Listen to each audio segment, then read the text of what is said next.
नमस्कार, मी रुचिता. ॲग्रोनमध्ये आपल्या सर्वांचं स्वागत.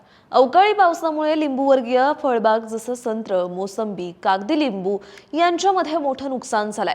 त्यामुळे बागेत फळगळ, फांद्या तुटून पडणं, कीड रोग वाढणं अशा समस्या वाढताना दिसतायत.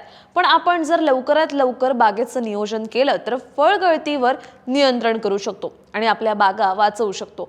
पण कसं करायचं हे व्यवस्थापन हे जाणून घेण्यासाठी व्हिडिओ शेवटपर्यंत नक्की बघा.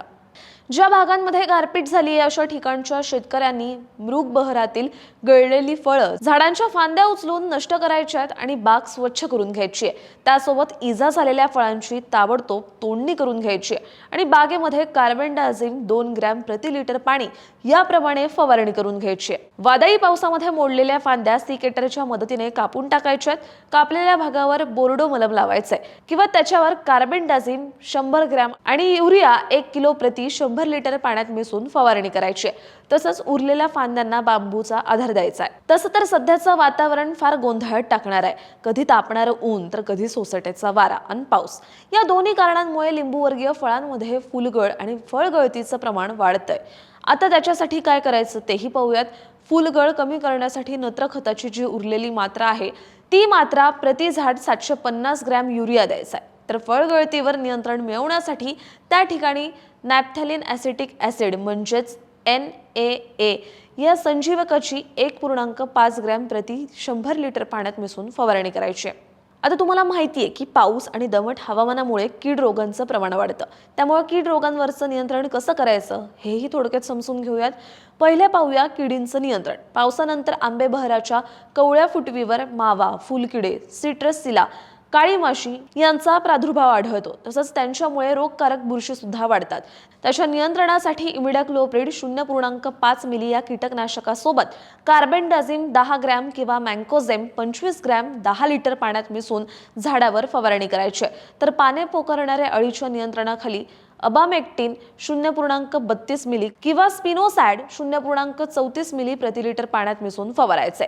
तर कोळीच्या नियंत्रणासाठी डायकोफॉल 2 मिली प्रति लिटर पाणी हे प्रमाण घेऊन फवारणी करायची. याशिवाय फुलकिड्यांच्या नियंत्रणासाठी बागेमध्ये पिवळे चिकट सापळे वापरावे आणि नियंत्रणासाठी स्पिनोसॅड 2.5 मिली प्रति 10 लिटर पाण्यात मिसळून फवारावं. किड्यांचं तर पाहिलं. आता येऊयात रोगांकडे. पावसामुळे बरीच फळं पिवळी पडलेली असतील तर ती फळं ताबडतोब काढून टाकायची. सध्या लिंबूवर्गीय झाडांमध्ये डिक्या रोगाचा प्रादुर्भाव होण्याची शक्यता असते. त्यामुळे झाडावर त्याची लक्षणं दिसली तर आधी खोडाला इजा न होता डिक्या असलेला चिकट भाग पटाशीने खरडून काढून त्याच्यावर बोर्डोपेटचा लेप लावायचा आहे. पण रोगाचं प्रमाण जास्त असेल तर मेटॅलॅक्झिल अधिक मँकोझेम या संयुक्त बुरशीनाशकाची 25 ग्रॅम प्रति 10 लिटर पाणी याप्रमाणे फवारणी करायची.